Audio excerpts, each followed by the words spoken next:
After my own family abandoned me at the airport with nothing in my hands and no one to call, I didn't argue or beg.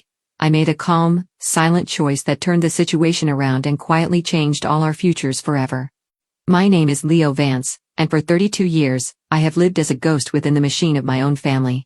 To the outside world, I am the high-achieving, meticulously dressed Chief Operating Officer of Vance Global, a man whose life is a series of sleek glass offices and billion-dollar handshakes. But internally, I am a landscape of eroded soil.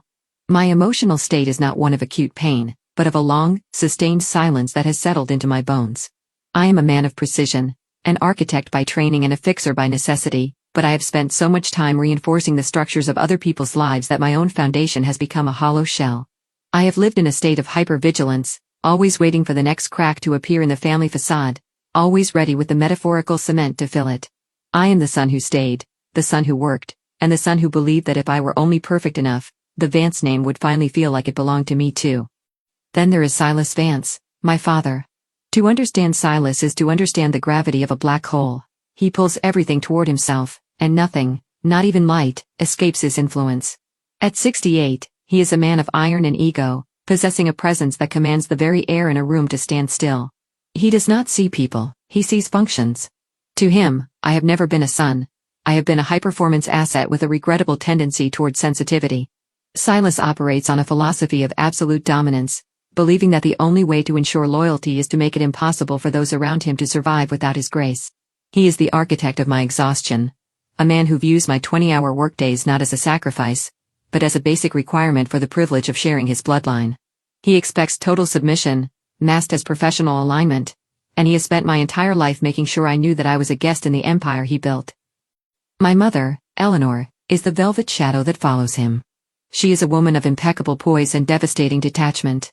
Her role in our family has always been the curator of our public image, the one who ensures that no matter how much we are bleeding internally, the silks we wear remain unstained.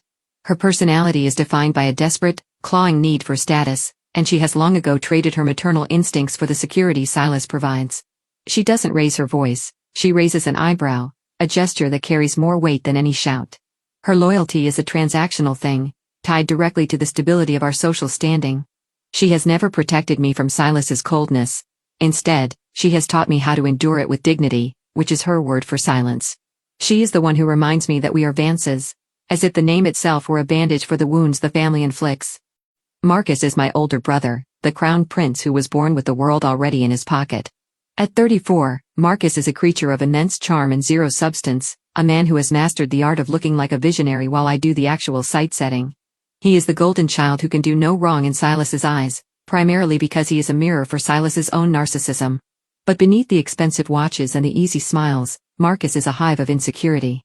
He knows he lacks my intellect, my technical skill, and my work ethic, and that knowledge has curdled into a deep, pathological jealousy.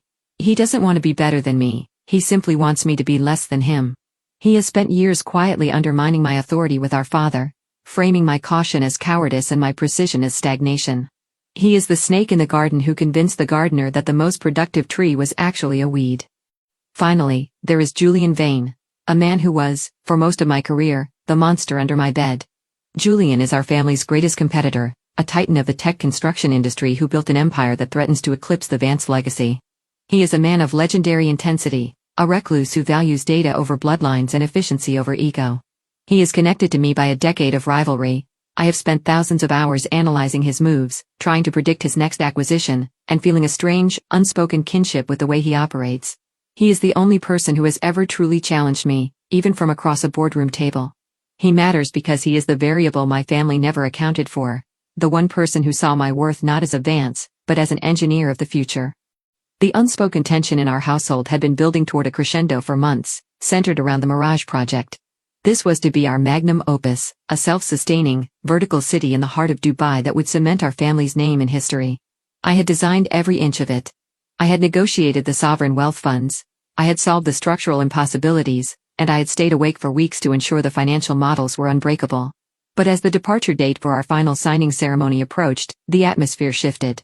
Silas stopped inviting me to the inner circle meetings. Marcus began taking the lead on calls I had initiated. I felt the familiar weight of being sidelined, but I told myself it was just the stress of the project. I believed, with a foolish, desperate hope, That once we were in the air, once we were a family again on our way to success, the old dynamics would soften.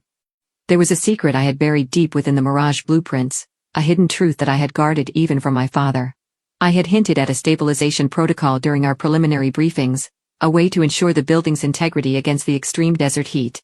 My father had waved it off as technical minutia, his mind already on the press release. I had kept the full details of this protocol on a private, encrypted drive that required a biometric handoff, a key that was hard-coded into my own unique signature. I told myself I did it to protect the project from corporate espionage. But in the quiet hours of the night, I knew the truth. I did it because I was afraid. I was afraid that if I gave them everything, I would have nothing left to negotiate for my own life. I had built a failsafe into the very heart of the Vance legacy, a silent insurance policy against the people who shared my name. The day of our departure for Dubai was a masterpiece of manufactured normalcy. The morning air in New York was crisp and smelled of rain, the sky a dull pewter color that reflected the grayness in my own spirit.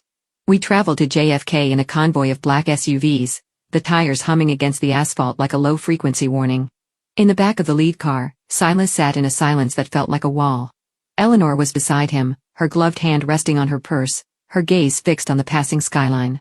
Marcus and I were in the second car.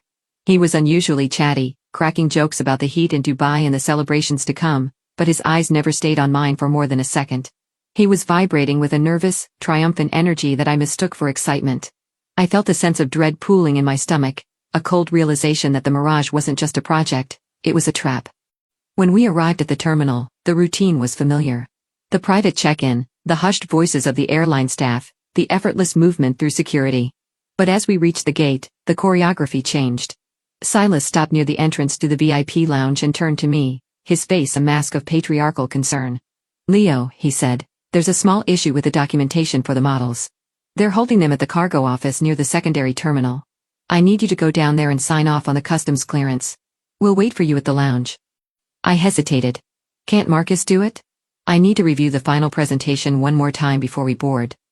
"Marcus is meeting with the lead architect for the foundation," Silas said, his voice dropping an octave, the tone that meant there was no further discussion.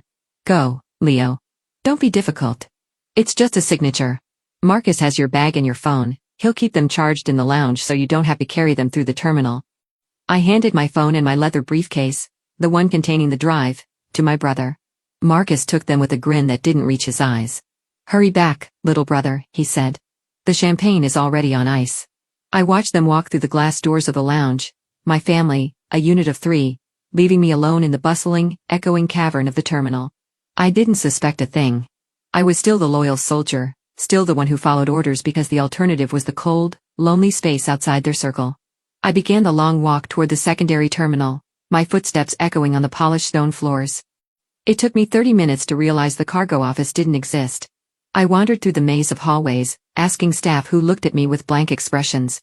When I finally found a supervisor, they told me that all Vance Global cargo had been cleared and loaded onto the private jet 3 hours prior. I felt a sudden, sharp prick of ice in my veins. I turned and ran.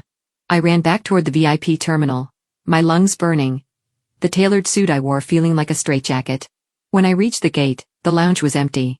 The Vance Global signage had been taken down. I looked out the massive plate glass windows and saw the silver and blue tail of our family jet as it pushed back from the gate. I stood there, my hands pressed against the glass, watching the only world I knew taxi away into the distance. They had my passport. They had my phone. They had my money, my laptop, and the drive with 10 years of my life. I was a 32-year-old man in a $4,000 suit with absolutely no way to prove who I was. I looked at the digital display, Vance Global 1, departed. I didn't scream. I didn't collapse. I simply felt the gravity of my life suddenly disappear. They had planned this for weeks. They wanted the Mirage project to be Marcus's triumph, and they knew the only way to ensure he got the credit was to remove me from the equation entirely. They assumed I would make a scene, get arrested for not having ID, and spend the next week in a bureaucratic nightmare while they signed the contracts in Dubai and announced my unfortunate mental breakdown to the board. I walked to a row of metal benches and sat down. The airport hummed around me, 1,000 lives crossing paths, 1,000 people with destinations and identities. I had neither. I looked at my hands and realized they were shaking, not from fear, but from a strange, terrifying sense of lightness. For the first time in my life, I wasn't being watched. I wasn't being managed. I was just a man on a bench. And then, I saw him. Sitting across from me, A simple paper cup of coffee in his hand and a tablet on his lap, was Julian Vane. He wasn't in a suit. He was wearing a dark hoodie and jeans, looking like just another traveler, but his eyes were fixed on me with a terrifyingly focused intensity. "They finally did it, didn't they?" Julian asked. His voice was quiet, devoid of the mockery I expected from a rival. It was the voice of a man acknowledging a fact. "They took the drive," I said, my voice sounding flat and alien.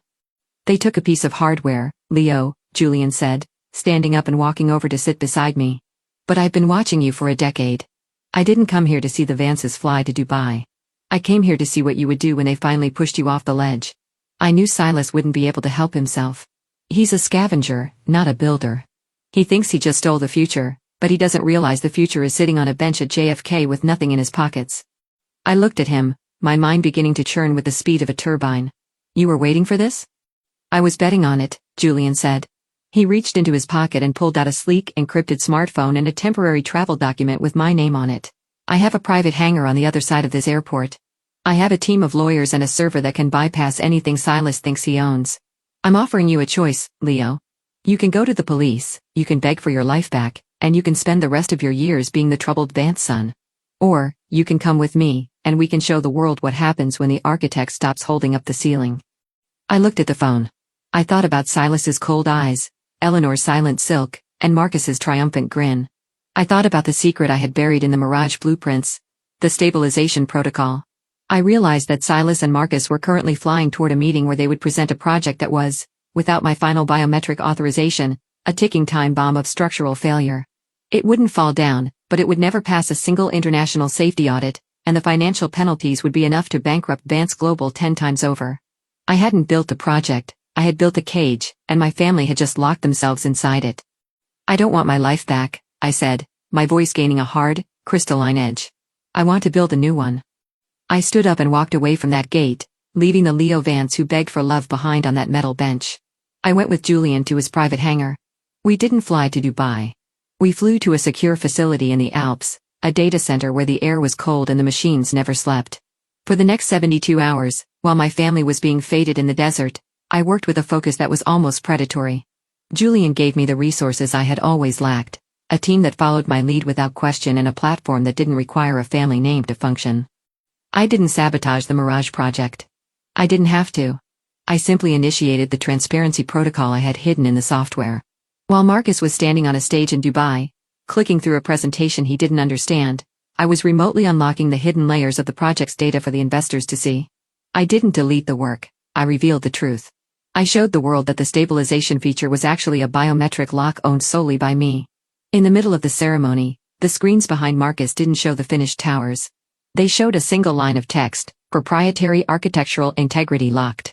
Authorization required, Leo Vance. The fallout was a slow-motion car crash that played out on every financial news network in the world. The investors, realizing they had been sold a project they couldn't legally build without a man who had resigned, began to pull their funding within the hour. Silas tried to call me, but my old phone was at the bottom of a trash can in JFK. Marcus tried to bluff his way through the press conference, but the more he spoke, the more the world realized he had no idea how the building he claimed to have designed actually worked. The Vance Global stock price didn't just drop, it disintegrated. But that wasn't the hidden truth. The real secret, the one I only discovered when I used Julian's resources to dig into the deep storage archives of our family's history, was far darker. I found a series of documents from 30 years ago, legal papers Silas had spent a fortune to bury. It turned out that the Vance empire hadn't been started by Silas.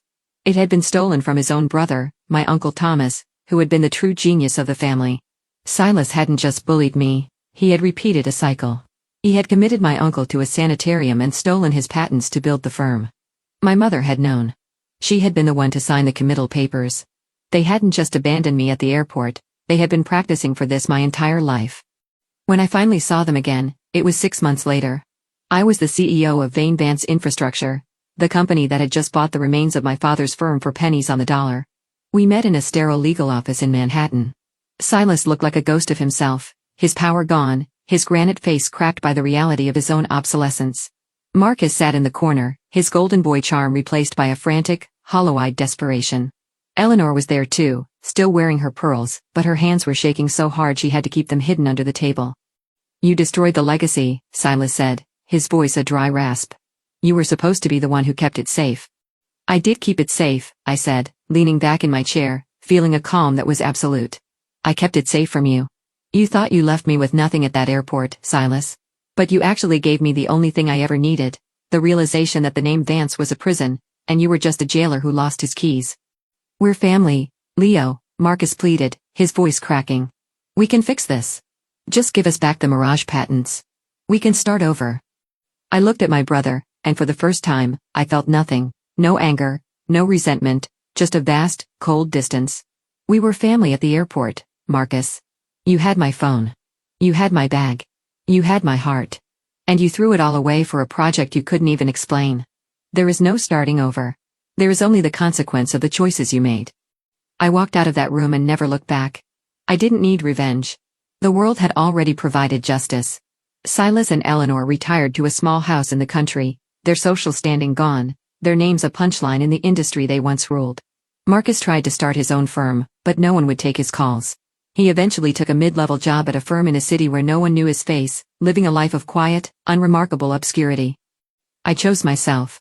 I chose a life where my worth is measured in the integrity of the structures I build, not the approval of the people who share my DNA. I still travel often, and sometimes, when I'm standing in an airport terminal, I look at the people sitting on the benches.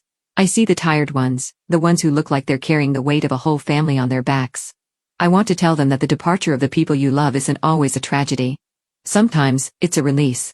I am Leo Vance, and I finally know what it feels like to be the architect of my own destiny. The silence of the airport is no longer a purgatory. It is the sound of a world that I built with my own 2 hands, on a foundation that will never, ever crack again.